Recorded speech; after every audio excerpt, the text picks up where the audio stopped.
ನನ್ನ ಹೆಸರು ಗೀತಾ ಅಂತ. ಇದೇ KSSMನಲ್ಲಿ ನಾನು ದ್ವಿತೀಯ B.Ed ಪ್ರಶಿಕ್ಷಣಾರ್ಥಿ. ನಾನಿವತ್ತು ಏನು ಮಾತಾಡ್ತಿದ್ದೀನಿ ಅಂತಂದರೆ ಸಂಕ್ರಾಂತಿ ಹಬ್ಬದ ಪ್ರಯುಕ್ತ ಮಾತಾಡ್ತಾ ಇದ್ದೀನಿ. ನಮ್ಮ ಇತ್ತೀಚಿನ ದಿನಗಳಲ್ಲಿ ಹಳ್ಳಿಯ ಸೊಗಡನ್ನು ಎಲ್ಲರೂ ಮರಿತಾ ಇದ್ದಾರೆ. ಈಗ ಕೊರೋನಾ ಕಡೆಯಿಂದ 2 ಇಯರ್ಸು ಸಂಕ್ರಾಂತಿ ಹಬ್ಬನ ಆಚರಿಸಿರಲಿಲ್ಲ. ಮತ್ತು ಇದರಲ್ಲಿ ನಾವು ಆಚರಿಸ್ತಾ ಇದ್ದೀವಿ. ಎಷ್ಟು ಚೆನ್ನಾಗಿ ಡೆಕೋರೇಟ್ ಮಾಡಿದ್ದಾರೆ ಅಂತಂದರೆ ನವಧಾನ್ಯಗಳನ್ನು ಯೂಸ್ ಮಾಡಿದ್ದಾರೆ, ಎತ್ತುಗಾಡಿನ ಯೂಸ್ ಮಾಡಿದ್ದಾರೆ. ಆಮೇಲೆ ಒಂದು ಹಳ್ಳಿ ಅಂದರೆ ಹಿಂಗೆ ಇರಬೇಕು ಅನ್ನೋದನ್ನ ಎಲ್ಲರಿಗೂ ಜನತೆಗೆ ತಿಳಿಸ್ಕೊಡ್ತಾ ಇದ್ದಾರೆ. ಆಮೇಲೆ ನಾವೀಗ ಏನು ಅಂತಂದರೆ ಪ್ರತಿಯೊಬ್ಬರು ಮಕ್ಕಳಿಗೂ ಕೂಡ ಹಬ್ಬನ ಮೊದಲು ಆಚರಿಸೋದನ್ನ ನಾವು ಕಲಿಸ್ಲೇಬೇಕು. ಈ ಥರ ಹಬ್ಬ ಈ ಥರ ಮಾಡ್ತೀವಿ ಅನ್ನೋ ಪದ್ಧತಿನ ನಾವು ಬೆಳೆಸ್ಕೊತ ಹೋಗ್ಬೇಕು. ಎಸ್ಪೆಷಲಿ ನಾವು ಕನ್ನಡಿಗರು. ನಾನು ಇಂಗ್ಲೀಷ್ ಬಳಸ್ತೆ ಅಂತ ತಪ್ಪಾಗಿ ತಿಳ್ಕೊಬಾರ್ದು. ನಾನು ಏನು ಹೇಳ್ತಾ ಇದ್ದೀನಿ ಅಂತಂದರೆ ನಮ್ಮ ನಾಡು, ನಮ್ಮ ಸಂಸ್ಕೃತಿ ಇಲ್ಲಿಗೆ ಎಂಡ್ ಅಲ್ಲ. ಅದು ಯಾವಾಗಲೂ ಒಂದು ಹರಿತಿರೋ ನೀರು. ಇಷ್ಟು ದಿನ ನಾವು ಎಲ್ಲೋ ಒಂದು ಕಡೆ ಮೂಲು ಗುಂಪಾಗಿ ಕೂತಿದ್ವಿ. ನಮ್ಮ ಪ್ರಕಾಶ್ ಸರ್ ಇದಕ್ಕೆ ಉತ್ತೇಜನ ನೀಡಿ, ನಮ್ಮ ಸುನೀಲ್ ಸರು, ಆಮೇಲೆ ಪ್ರಥಮ ವರ್ಷದ B.Ed ಸ್ಟೂಡೆಂಟ್ ಎಷ್ಟು ಇನ್ವಾಲ್ವ್ ಆಗಿದ್ದಾರೆ ಅಂದರೆ ತುಂಬ ಚೆನ್ನಾಗಿ ಮಾಡಿದ್ದಾರೆ. ನಾವು ಈ ಥರ ಇದೇ ಫಸ್ಟ್ ಟೈಮ್ ನಾನು ನೋಡಿದ್ದು ಕೂಡ. ಹಿಂಗೂ ಆಚರಿಸ್ತಾರೆ, ಹಿಂಗೂ ಆಚರಿಸ್ಬೇಕು, ನಮ್ಮ ಮಕ್ಕಳಿಗೂ ಈ ಥರ ಮಾಡಿರಿ ಅಂತ ಹೇಳೋಕ್ಕೂ ಕೂಡ ನಂಗೊಂಥರ ಏನೋ ಒಂದು ಉತ್ತೇಜನ ಸಿಕ್ದಂಗೆ ಆಯಿತು. ಎಲ್ಲರಿಗೂ ನಾನು ಕೇಳ್ಕೊಳೋದು ಹೆಂಗೆ ಗೊತ್ತಾ, ಯಾವುದು ಹಿಂದುಳಿಬಾರ್ದು. ನಾವೆಷ್ಟು ಹಿಂದುಳಿದಷ್ಟು ನಾವು ಹಿಂದುಳಿತಾ ಹೋಗ್ತೀವಿ. ಯಾವತ್ತೂ ನಾವು ಮುಂದೆ ಬರೋಕ್ಕೆ ಕಾರಣ ಆಗಬೇಕು, ಇಲ್ಲ ಮುಂದೆ ಬರೋರನ್ನ ನಾವು ಯಾವಾಗಲೂ ಎಂಕರೇಜ್ ಮಾಡಬೇಕು. ಮತ್ತೊಮ್ಮೆ ಹೇಳ್ತಾ ಇದ್ದೀನಿ, ಎಲ್ಲರಿಗೂ ಕೂಡ ಮಕರ ಸಂಕ್ರಾಂತಿ ಹಬ್ಬದ ಹಾರ್ದಿಕ ಶುಭಾಶಯಗಳು. ಎಲ್ರಿಗೂ ನಮಸ್ಕಾರ. ಮೊದಲು ಇದು ನಮ್ಮ ಕಾಲೇಜಲ್ಲಿ ಕುವೆಂಪು ಶತಮಾನೋತ್ಸವ ಮಹಾವಿದ್ಯಾಲಯ, ಇಲ್ಲಿ ನಾವು ಮಕರ ಸಂಕ್ರಾಂತಿಯನ್ನು ಆಚರಿಸ್ತಾ ಇದ್ದೀವಿ. ನಂದು ಇವತ್ತು ಎಳ್ಳು ಬೆಲ್ಲ ತಿಂದು ಒಳ್ಳೆ ಶುಭವನ್ನು ಮಾತಾಡಿ ಅಂತ ಹೇಳೋದ್ರ ಮೂಲಕ ಮಾತನ್ನು ಪ್ರಾರಂಭಿಸ್ತೀನಿ. ಎಲ್ಲ ಹಳ್ಳಿಗಳಲ್ಲಿ ಎಸ್ಪೆಷಲಿಯಾಗಿ ಇಡೀ ದೇಶದಾದ್ಯಂತನೇ ನಾವು ಮಕರ ಸಂಕ್ರಮಣವನ್ನು ಆಚರಿಸ್ತೀವಿ. ಅದರಲ್ಲಿ ಬೇರೆ ಬೇರೆ ಹೆಸರುಗಳಿಂದ ಆಚರಿಸ್ತಾ ಹೋಗ್ತೀವಿ. ತಮಿಳ್ನಾಡಲ್ಲಿ ಪೊಂಗಲು, ನಮ್ಮ ಕರ್ನಾಟಕದಲ್ಲಿ ಮಕರ ಸಂಕ್ರಾಂತಿ ಅಂತ. ಅದರಲ್ಲಿ ಏನು ವಿಶೇಷತೆ ಅಂತಂದರೆ ರೈತರು ತಮ್ಮ ಬೆಳೆದಿರ್ತಕ್ಕಂತಹ ಬೆಳೆಯನ್ನು ರಾಶಿ ಮಾಡಿಬಿಟ್ಟು ಧಾನ್ಯಗಳ ಪೂಜೆಯನ್ನು ಮಾಡಿ ಇನ್ನೂ ಚೆನ್ನಾಗಿ ಫಸಲು ಬೆಳೆಸಲಿ ಅಂತ ಒಂದು ಶುಭದ ಸಂಕೇತ, ಇನ್ನೂ ಜಾಸ್ತಿ ಬೆಳೀಲಿ ಅಂತ ಇದ್ರ ಉದ್ದೇಶ. ನಮ್ಮ ಕಾಲೇಜಲ್ಲೂ ಕೂಡ ಅದೇ ಥರನೇ ನಾವು ಸಂಸ್ಕೃತಿಯನ್ನು ಪಾಲಿಸ್ಕೊಳ್ತಾ ಬರ್ತಾಯಿದ್ದೀವಿ. ಯುವ ಪೀಳಿಗೆಗೆ ಇದೊಂದು ಮೆಸೇಜ್ ಅಂತ ಹೇಳ್ಬೋದು. ಯಾಕೆಂದರೆ ಮರಿತಾ ಬರ್ತಿದ್ದಾರೆ ನಮ್ಮ ಸಂಸ್ಕೃತಿಯನ್ನು, ಹಾಗಾಗಿ ಮರಿಬಾರ್ದು ಅಂತ ಬೆಳಗ್ಗೆ ನಾವು ಜಾಥಾ ಹೋಗಿ ಬಂದ್ವಿ. ಅದು ಎಲ್ಲರಿಗೂ ಇಲ್ಲಿ ನೆರೆದಿರ್ತಕ್ಕಂತಹ ಜನಗಳಿಗೆಲ್ಲ ನಾವು ಒಂದು ಮೆಸೇಜ್ ಕೊಟ್ವಿ. ನೆಕ್ಸ್ಟ್ ಬರೋ ಜನ್ರೇಷನ್ನು ಕೂಡ ಇದನ್ನು ಕಂಟಿನ್ಯೂ ಮಾಡಬೇಕು, ನಮ್ಮ ಸಂಸ್ಕೃತಿನ ಮರಿಬಾರ್ದು. ಮತ್ತು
ನೀವು ನಿಂತ್ಕೊಬೇಡ್ರಮ್ಮ, ನೀವೆಲ್ಲ ರೆಡಿ ಮಾಡ್ಕೊಳ್ಳಿ, ಎಲ್ಲರಿಗೂ ಛತ್ರಿ ಇರೋದು.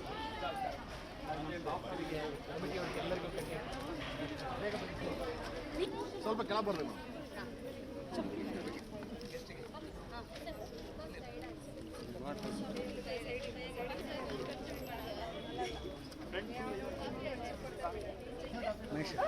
ಹಿಂದೆ ಒಂದು ನಿಮಿಷ. ಬೇಗ ಎಲ್ಲರಿಗೂ ಕೊಡಿ.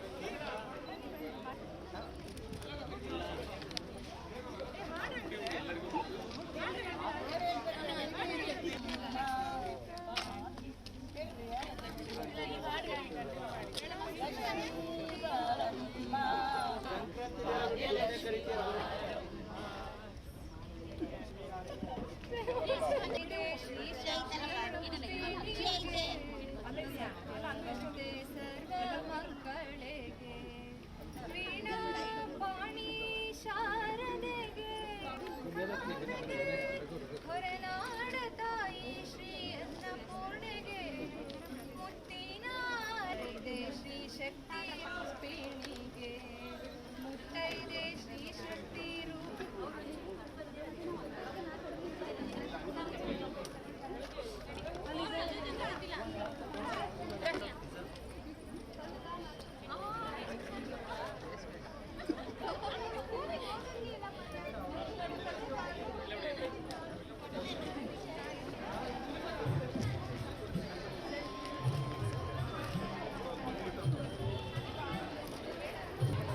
ಕೊಡಿ ನೀವು ಕೊಡಿ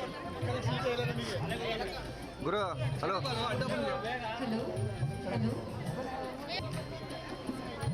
ಮೇಡಮ್, ಒಂದು ನಿಮಿಷ.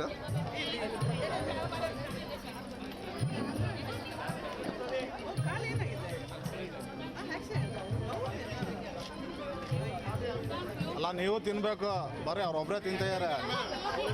ಅದಕ್ಕೆ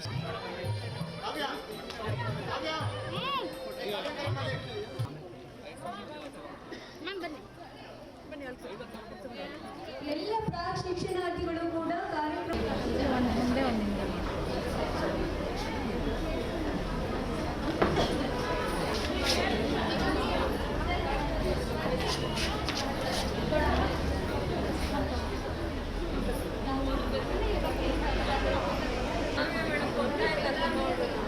ನಾನೀಗ ಮನೆಗೆ ಬಿಟ್ಟಿದ್ದೀನಿ, ಅಮ್ಮ ಇದ್ದಾರ.